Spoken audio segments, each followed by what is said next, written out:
नमस्कार दोस्तों, एक बार फिर से स्वागत है आपका ऑनलाइन क्लासेस के इस प्लेटफॉर्म पर। जर्मन ज्योग्राफर में आज हम अध्ययन करेंगे अल्फ्रेड हेटनर का। और उससे पहले एक ब्रीफ समरी लेते हैं अपन ने जो अभी पढ़ा है उसकी एक समरी ले लेते हैं। तो देखते हैं हम इसमें 20वीं व 21वीं सदी की जो भौगोलिक विचारधारा है वो हम पढ़ रहे हैं। उससे पहले हमने जर्मन जो भौगोलिक विचारधारा है उसमें पढ़ी। जर्मन जो भौगोलिक विचारधारा है 16वीं से 17वीं शताब्दी का जो समय है उसमें हमने दो इम्पोर्टेंट ज्योग्राफर्स पढ़े थे, इमैनुअल कांट और बर्नहार्ड वरेनियस। और उस टाइम हमने ये भी पढ़ा था कि जो जर्मन जो ज्योग्राफर थे मोस्ट ऑफ वही इस टाइम फेमस हुए थे और उन्हीं का काल ये कहा जाता है। नेक्स्ट अपने 18वीं व 19वीं सदी में पढ़े हम्बोल्ट रीडर का काल पढ़ा हमने। 1750 से 1800 का जो काल है या 1800 से जो 1850 वाला जो काल है, जो अर्ध शताब्दी है, वो हम्बोल्ट और रीटर का चिरसम्मत काल कहा जाता है। नेक्स्ट हमने ऑस्कर पेशेल को पढ़ा था और रेटजेल और रिचथोपेन को पढ़ा था। रेटजेल में हमने पढ़ा था जो राजनीतिक भूगोल है उसका पिता कहा जाता है रेटजेल को, और रिचथोपेन ने प्रादेशिक भूगोल बेता था रिचथोपेन। नेक्स्ट अपने 20वीं व 21वीं सदी में भौगोलिक ज्ञान का विकास पढ़ रहे हैं और उसमें अपने देखेंगे अल्फ्रेड हेटनर को। अल्फ्रेड हेटनर जो है उनकी इमेज शो हो रही है स्क्रीन पर। और अल्फ्रेड हेटनर का जो बर्थ है वो जर्मनी में हुआ। जर्मन ये ज्योग्राफर थे और ड्रेसडेन में इनका बर्थ हुआ, ड्रेसडेन में। और नेक्स्ट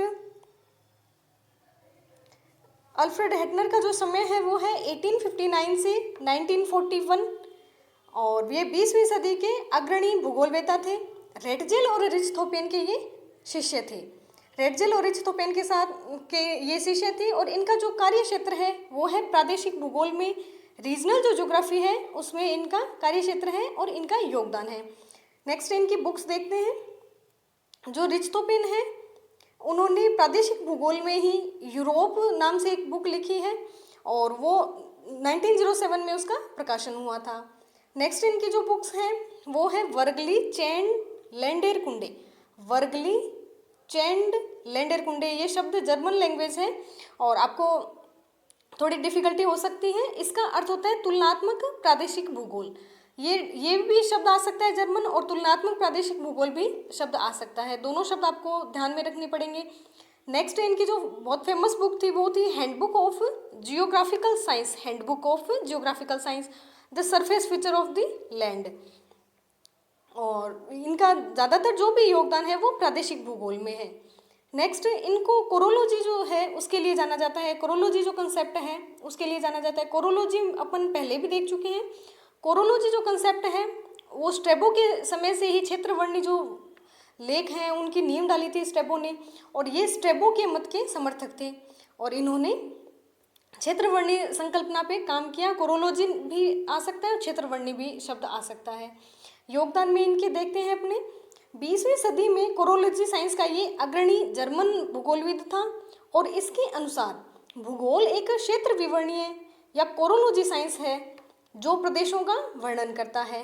और उन्होंने यह भी कहा कि प्रादेशिक भूगोल ही विशिष्ट भूगोल है। अब हम जब बहुत पहले से पढ़ते आ रहे हैं सामान्य और विशिष्ट का जो डिक्टोमी है वो शुरुआत करी थी बर्नहार्ड वरेनियस ने। सामान्य और विशिष्ट की डिक्टोमी स्टार्ट करी थी बर्नहार्ड वरेनियस ने। डिक्टोमी और जो ड्यूलिज्म है, द्वंद्वता है, द्विभागीकरण और द्वंद्वता है, वो दो अलग अलग शब्द हैं, आपको इसमें कंफ्यूज नहीं होना है। द्विभागीकरण और द्वंद्वता दोनों अलग अलग शब्द हैं। ड्यूलिज्म अलग होता है। ड्यूलिज्म का मतलब होता है द्वैधता या दो डबल कर देना, किसी भी चीज़ को डबल कर देना। जबकि द्विभागीकरण है वो होता है डिफ्रेंशिएट कर देना या फिर उसमें दो भाग कर देना उसके। तो डिक्टोमी की जो शुरुआत है वो बर्नहार्ड वरेनियस ने की थी और इन्होंने उसमें जो प्रादेशिक भूगोल है उसको विशिष्ट भूगोल के अंतर्गत रखा था। और इनका ऐसा मानना था कि प्रदेशों का जो निरूपण है या प्रदेशों की जो आइडेंटिफिकेशन है वो उनकी समरूपता के आधार पर होनी चाहिए। प्रदेशों का निरूपण या प्रदेशों का अगर हम वर्णन करते हैं तो वो उनकी समरूपता के आधार पर होना चाहिए। उनमें जो क्या एकता है या उनमें क्या चीज़ कॉमन है उस आधार पर उसका विवरण या वर्णन प्रस्तुत किया जाना चाहिए। तो इनका मानना था कि प्रदेशों की समरूपता के आधार पर आइडेंटिफिकेशन होनी चाहिए किसी भी प्रदेश विशिष्ट की, और उसका अध्ययन भी उसी आधार पर होना चाहिए। नेक्स्ट है, हेटनर ने 1905 में भूगोल की परिभाषा प्रस्तुत की, जिसमें क्षेत्रीय विभिन्नता एरियल डिफरेंशिएशन शब्द का प्रयोग किया। और अगर थोड़ा सा इस शब्द के बारे में जानना चाहें, एरियल डिफरेंशिएशन, तो 1925 में जो कार्ल सावर आएंगे आगे, कल्चरल लैंडस्केप जिनकी अवधारणा है, कल्चरल लैंडस्केप अमेरिकन थे वो, उसमें भी अपन एरियल डिफरेंशिएशन, उन्होंने एक मोनोग्राफ लिखा था। मोनोग्राम का मतलब होता है 80 to 90 पेज का एक रिपोर्ट बोल सकते हैं, या फिर एक प्रपत्र भी जिसको बोल सकते हैं। 80 से 90 पेज का होता है मोनोग्राम। तो मोनोग्राफ लिखा था, उसमें इन्होंने उसका सबसे पहले वर्णन किया था, या फिर इंडिकेट किया था, ऐसे तो नहीं कह सकते, वर्णन किया था, इंडिकेट किया था एरियल डिफरेंशिएशन शब्द को। और इस जो शब्द है एरियल डिफरेंशिएशन, इसको हार्टशॉन ने आगे फेमस किया था। हार्टशॉन भी अपन पढ़ेंगे। तो एरियल डिफरेंशिएशन शब्द जो है, इसका मतलब होता है क्षेत्रीय विभेदीकरण। क्षेत्र जो इन्होंने कहा भूगोल है, उसको एक प्रादेशिक विवरण या फिर क्षेत्र के आधार पर उसका अध्ययन किया जाना चाहिए। तो क्षेत्रीय विभेदीकरण शब्द का प्रयोग किया। नेक्स्ट है, भूगोल पृथ्वी का क्षेत्रीय विज्ञान है, जिसमें क्षेत्रों का अध्ययन उनकी विभिन्नताओं और स्थानिक संबंधों के अध्ययन में किया जाता है। इनका ऐसा मानना था। आगे इनकी जो इडियोग्राफिक अप्रोच है उसको भी हम पढ़ेंगे। और भूगोल जो है वो विभिन्नताओं का अध्ययन करता है, और किसी स्थान में जो भी विशिष्टता है उसका अध्ययन करता है। विशिष्टता और विभिन्नता का अध्ययन करता है, ये दोनों शब्द बहुत इंपॉर्टेंट हैं। हेटनर ने भूगोल को इडियोग्राफिक या घटित प्रादेशिक विज्ञान घोषित कहा। ये इडियोग्राफिक जो शब्द है वो सबसे पहले इन्होंने कहा था। इडियोग्राफिक अप्रोच के बारे में अपने डिटेल स्टडी करेंगे। नेक्स्ट, इडियोग्राफिक विज्ञान अर्थात प्रादेशिक विज्ञान, जिसमें प्रदेशों की अनूठी या विशिष्टताओं का वर्णन किया जाता है। इडियोग्राफिक और नोमोथेटिक दो अप्रोच हैं। दोनों अप्रोच में हम डिफरेंस देखेंगे और उनका क्या मतलब होता है वो भी अपने देखेंगे। तो नेक्स्ट अपने देखते हैं इडियोग्राफिक और नोमोथेटिक अप्रोच क्या है। नोमोस जो शब्द है उसका मतलब होता है लो, और इडियोस का मतलब होता है प्राइवेट या पर्सनल। तो आप सबसे पहले तो टर्मिनोलॉजी को ध्यान में रखेंगे कि नोमोस जो शब्द है, जो नोमोथेटिक जो शब्द है वो नोमोस से बना है। नोमोस का मतलब होता है लो मेकिंग डिसीजन मेकिंग ऐसा, और इडियोस का मतलब होता है पर्सनल या प्राइवेट। नोमोथेटिक जो अप्रोच है उसका मतलब होता है किसी भी जो सब्जेक्ट है उसको जनरलाइज कर देना, और इडियोग्राफिक जो है उसका मतलब स्पेसिफिक या विशिष्ट वर्णनीय उसको रखना। तो आप कंफ्यूज नहीं होना है। नोमोथेटिक का मतलब होता है जनरलाइज व्यू, और इडियोग्राफिक का मतलब होता है स्पेसिफिक व्यू। जनरलाइज जो मेथड होता है या फिर जो नोमोथेटिक जो अप्रोच होती है वो क्वांटिटिव संख्यात्मक जो अध्ययन होते हैं उनमें काम में लिया जाता है, या रिसर्च जो होते हैं संख्या पर बेस्ड जो होती है उनमें काम में लिया जाता है। और जो इडियोग्राफिक अप्रोच है वो क्वालिटेटिव होती है, गुणात्मक होती है। नेक्स्ट, अगर थोड़ा सा और इनको डिटेल में अपने देखना चाहें तो जो कोहोर्ट जो स्टडीज़ होती हैं, जैसे चिकित्सा में कोहोर्ट स्टडीज़ होती हैं, और इंडिविजुअल जो स्टडी होती है, नेचुरल साइंसेज में जो इंडिविजुअल जो स्टडी होती है, उनमें इडियोग्राफिक अप्रोच काम में ली जाती है। नेक्स्ट, ये जो है नोमोथेटिक और इडियोग्राफिक में अगर अपने डिफरेंस देखना चाहें तो नोमोथेटिक जो है वो होती है अटेम्प्ट टू जनरलाइज पीपल। ये हमने पहले भी देख लिया कि नोमोथेटिक अप्रोच का मतलब होता है जनरलाइज करना किसी भी सब्जेक्ट को, विषय वस्तु को। और जो इडियोग्राफिक होता है उसका मतलब होता है यूनिकनेस, उसमें विशिष्टता क्या है, उसके विशिष्टपन को उजागर करना जो होता है उस पर फोकस किया जाता है इडियोग्राफिक अप्रोच में। अगर एक शब्द में अगर इडियोग्राफिक को डिफाइन करना चाहें तो ये होती है यूनिकनेस, और ये होता है जनरलाइज व्यू प्रस्तुत करना। नेक्स्ट है, जो नोमोथेटिक जो अप्रोच है वो ऑब्जेक्टिव नॉलेज से जो होती है, ऑब्जेक्टिव नॉलेज बेस्ड होती है, और इडियोग्राफिक जो है वो सब्जेक्टिव एक्सपीरियंस पे बेस्ड होती है। सब्जेक्टिव जो नॉलेज है, सब्जेक्टिव नॉलेज का मतलब होता है कि जैसे मैं कोई अध्ययन कर रही हूँ तो उसमें मेरे पूर्वाग्रह जो प्रेजुडिस्ड है वो उसमें शामिल होंगे, तो वो होगी सब्जेक्टिव अप्रोच। ऑब्जेक्टिव का मतलब होता है किसी भी क्षेत्र को किसी व्यक्ति या वस्तु मात्र के पूर्वाग्रह से दूर रखकर उसका एक समग्र अध्ययन करना होता है ऑब्जेक्टिव नॉलेज। ऑब्जेक्टिव और सब्जेक्टिव अपने पहले जो लेक्चर्स देखे थे उनमें भी देख चुके हैं। नेक्स्ट जो है हमने देख लिया था उस टाइम, ये क्वांटिटिव होती है और ये क्वालिटेटिव इन अप्रोच होती है। और फिक्स आपको याद रखना है कि ये यूनिकनेस को डिफाइन करते हैं किसी प्रदेश, वस्तु या विषय की। तो आपको नोमोथेटिक और इडियोग्राफिक समझ में आ गया होगा। नेक्स्ट थोड़ा सा इसको और डिटेल में अपन स्टडी करते हैं हेटनर के बारे में। हेटनर जो है वो जो भूगोल है उसको एक विधि पूर्वक व्यवस्थित विज्ञान का विषय नहीं समझता था। इससे पहले सिस्टमेटिक, और इसको भी देखा है हमने, सिस्टमेटिक, और एक हमने पढ़ा था प्रादेशिक विज्ञान। सिस्टमेटिक में हमने पढ़ा था कि जिसके सामान्य नियम बनाए जा सकें। सिस्टमेटिक में क्या होता है, सामान्य नियम बनाए जा सकें। और विशिष्ट में हमने पढ़ा था प्राकृतिक भूगोल को विशिष्ट में लिया गया था, और उसमें क्या होता है कि एक क्षेत्र का वर्णन होता है, तो क्षेत्र वर्णनी जो विज्ञान है वो विशिष्ट वाली श्रेणी में आता है। ये विभाजन हमने जो डिक्टोमी है ये हमने पढ़ ली थी, वोरेनियस के काल में ही पढ़ ली थी। नेक्स्ट देखते हैं अपने हेटनर का क्या मानना था कि भूगोल विषय पृथ्वी के क्षेत्रों का ज्ञान है जो एक दूसरे से भिन्न है, ये इनका मानना था। नेक्स्ट, भूगोल में एकता की संकल्पना, या फिर ये डायरेक्ट क्वेश्चन आ सकता है, the unity of geography is in methods. ये स्टेटमेंट किसका है, ऐसा क्वेश्चन आ सकता है एग्जाम में। तो ऐसा ये स्टेटमेंट है हेटनर का, और इनका मानना था कि अगर किसी प्रदेश को अगर अलग अलग से भी अध्ययन करेंगे तो उसमें भी एकता का अध्ययन, एकता का अपने को नॉलेज होगा, अवबोध होगा, एकता पाई जाएगी। तो जो ज्योग्राफी है उसकी जो यूनिटी है, उसकी जो एकता है या सार्वभौमिकता है वो मेथड्स में है, और मेथड्स को यूज करके हम उसकी एकता को और अच्छे से डिफाइन कर सकते हैं। नेक्स्ट, इनका ऐसा मानना था कि जो भूगोल में हम जो कारणत्व का अध्ययन करते हैं, कॉजेज का अध्ययन करते हैं, तो उसकी जो प्रकृति है वो प्रकृति मानव से प्रकृति की ओर होनी चाहिए, न कि प्रकृति से मानव की ओर होनी चाहिए। इसमें भी थोड़ा नियतिवाद और संभववाद को अपने डिफाइन कर सकते हैं। जो नियतिवादी जो होंगे, नीतिवादी, उनकी जो अप्रोच होगी वो प्रकृति से मानव की ओर होगी, और जो संभववादी अपने आगे कंसेप्ट पढ़ेंगे, संभववादी जो होंगे उनकी जो अप्रोच होगी वो मानव से प्रकृति की ओर होगी। तो यहाँ हमें पता चल रहा है कि ये पहला जर्मन विद्वान था जो संभववादी अप्रोच वाला था। तो ये भी आपको ध्यान में रखना होगा कि ये संभववादी अप्रोच के थे, और प्रकृति और मानव में प्रकृति को ज़्यादा इंपॉर्टेंस दी। इससे पहले रेटजेल ने भी प्रकृति के जो भी योग है उसमें मानव को सहभागी माना था। हमने प्रीवियस लेक्चर में इसका भी डिस्कस किया था। और इनका ऐसा मानना था कि प्रकृति मानव को इतना प्रभावित नहीं करती जितना कि मानव प्राकृतिक दृश्य। वर्तमान में हम जो भी भूदृश्य देख रहे हैं पृथ्वी पर या प्रकृति पर, उन सभी में मानव का इम्पोर्टेंट योगदान है। जो भी हम देख रहे हैं, पर्यावरण प्रदूषण देख रहे हैं, एग्रीकल्चर देख रहे हैं, राजनीतिक जो भी परिदृश्य देख रहे हैं, तो सब प्रकार से मानव है वो प्रकृति को प्रभावित कर रहा है।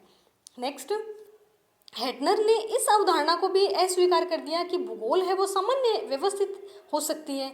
ये हमने बर्नहार्ड वरेनियस की जो डिक्टोमी थी उसमें पढ़ा था। तो इन्होंने दोनों ही एक्सेप्ट करने से मना कर दिया कि सिस्टमेटिक और जनरल हो ही नहीं सकती। भूगोल केवल और केवल क्षेत्र वर्णन का ही विज्ञान है, और प्रदेश से जुड़ी अनूठी यूनिकनेस और सर्वव्यापी सामान्य दोनों एक साथ नहीं हो सकती। ये यहाँ हमने समझ लिया कि सिस्टमेटिक या फिर विशिष्ट या फिर सामान्य और प्रादेशिक दोनों ही नहीं हो सकती। और ये क्या है कि जो भी प्राकृतिक भूदृश्य है उसकी यूनिकनेस, उसके अनूठेपन को मानकर उसका अध्ययन करने में इनकी रुचि थी। तो अनूठेपन का मतलब होता है, अगर एक शब्द में हम समझना चाहें तो अनूठेपन का मतलब होता है कि किसी भी चीज़ को एवरेज या जनरलाइज ना करके उसकी यूनिकनेस को आधार बनाते हुए उसका अध्ययन किया जाए। तो अनूठेपन का मतलब होता है उसकी विशिष्टता जो है, उसका अनूठापन है, उसमें क्या स्पेशल है, उसको ध्यान में रख के उसका अध्ययन किया जाए।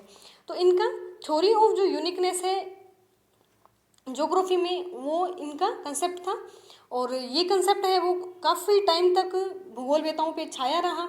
और जो भी आगे इनके आने वाले जो भी फॉलोअर्स थे, तो उन्होंने क्या है कि किसी भी जो प्रदेश था उसकी स्थिति, भूगर्भीय दशाओं, जलवायु, वनस्पति, इन सब का अनूठेपन के आधार पर इन्होंने वर्णन प्रस्तुत करना शुरू कर दिया। और इनकी कुछ बातों पर आलोचना भी हुई, तो वो भी हम देख लेते हैं।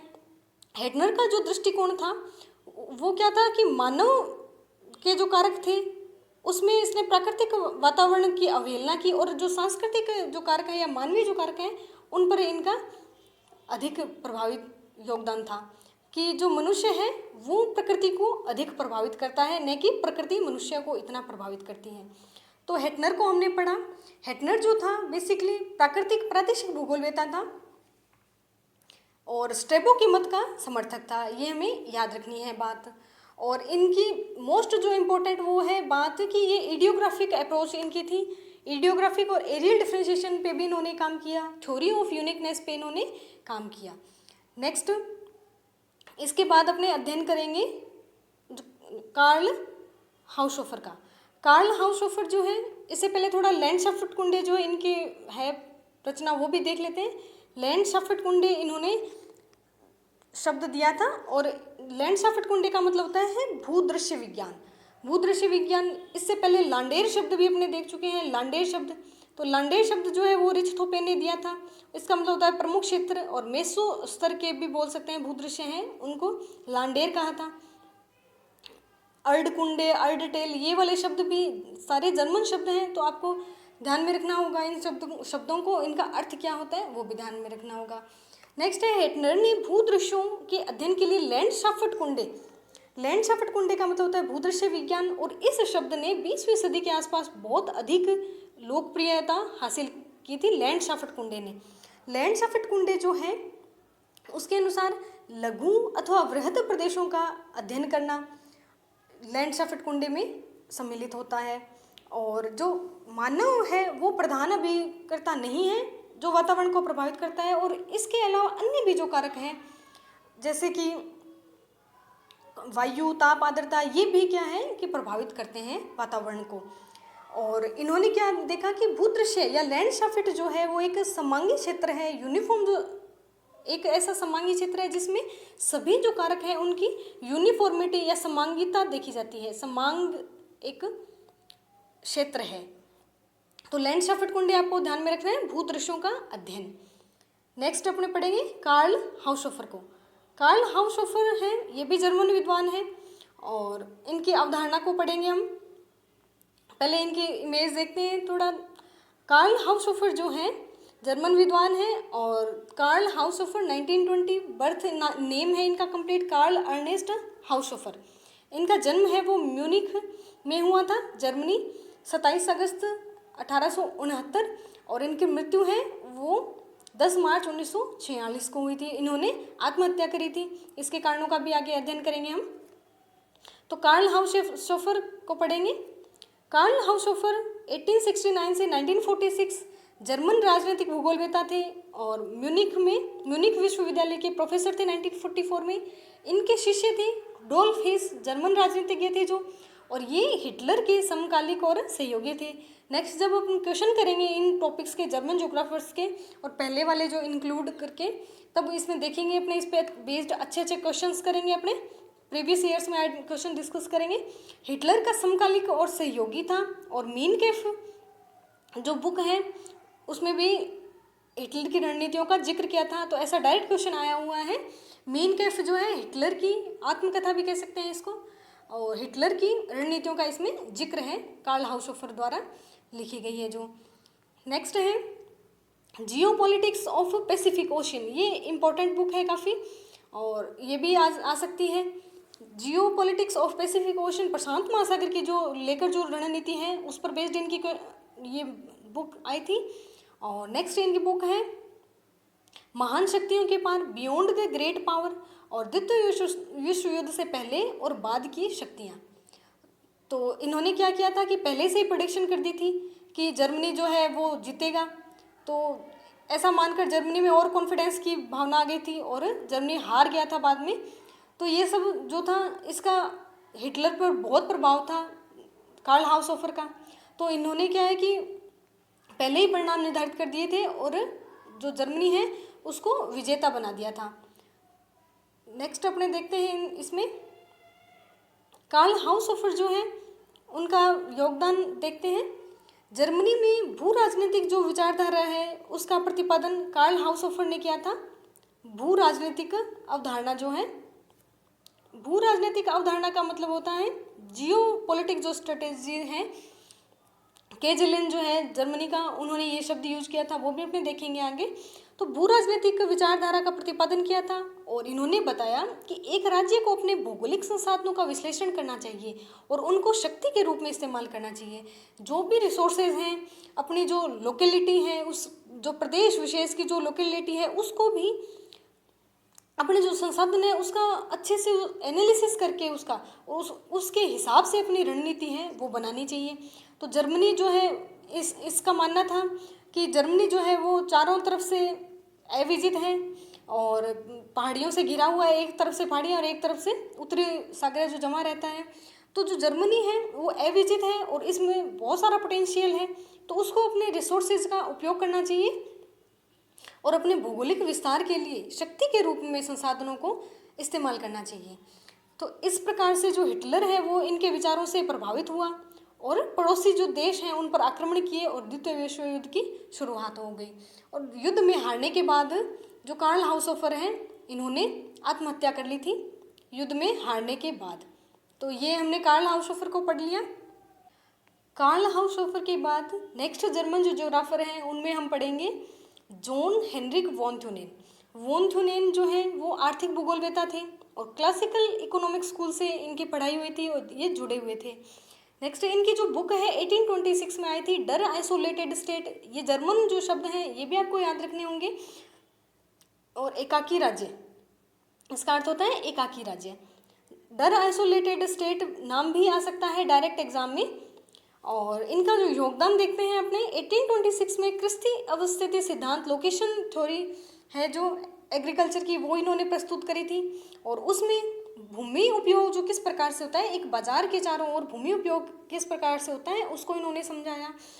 जो वॉन थ्यूनेन है उनका कंसेप्ट डिटेल में एग्रीकल्चर इंडस्ट्रियल जो ज्योग्राफी है उसमें हम देखेंगे, इंडस्ट्रियल जो ज्योग्राफी है उसमें देखेंगे अपने। और नेक्स्ट है कि वॉन थ्यूनेन का जो उद्देश्य था वो आर्थिक लगान जो है उसको डिफाइन करना था। आर्थिक लगान क्या होता है, किसी भी जैसे बाजार से बढ़ती दूरी के साथ शस्य गहनता और भूमि उपयोग का प्रकार क्यों और कैसे बदल जाता है, ये इनका समझाने का मेन जो उद्देश्य था वो था इनके कंसेप्ट में।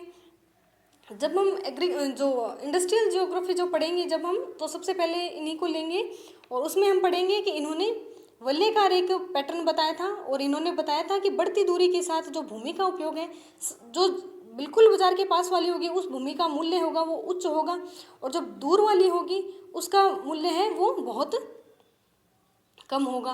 तो इस प्रकार से इन्होंने बाजार के चारों ओर वलय के रूप में इन्होंने शस्य गहनता और भूमि उपयोग का पैटर्न बताया था। सबसे पहले इन्होंने ही प्रस्तुत किया था, इसके बाद अपने नेक्स्ट जो ज्योग्राफर्स हैं उनको पढ़ेंगे। तो आज के लेक्चर में हमने 3 ज्योग्राफर्स को पढ़ा है और अल्फ्रेड हेटनर, कार्ल हाउसहोफर और जॉन हेनरिक वॉन थ्यूनेन। आप इनको अच्छे से नोट्स बनाइए और इनकी अध्ययन कीजिए अच्छे से। आगे हम इन पे बेस्ड क्वेश्चन करेंगे। जर्मन जब कंप्लीट हो जाएंगे तो इस पे बेस्ड अच्छे क्वेश्चन लेकर आएंगे हम आपके लिए। तो पढ़ते रहिए, बढ़ते रहिए। आपका दिन शुभ हो।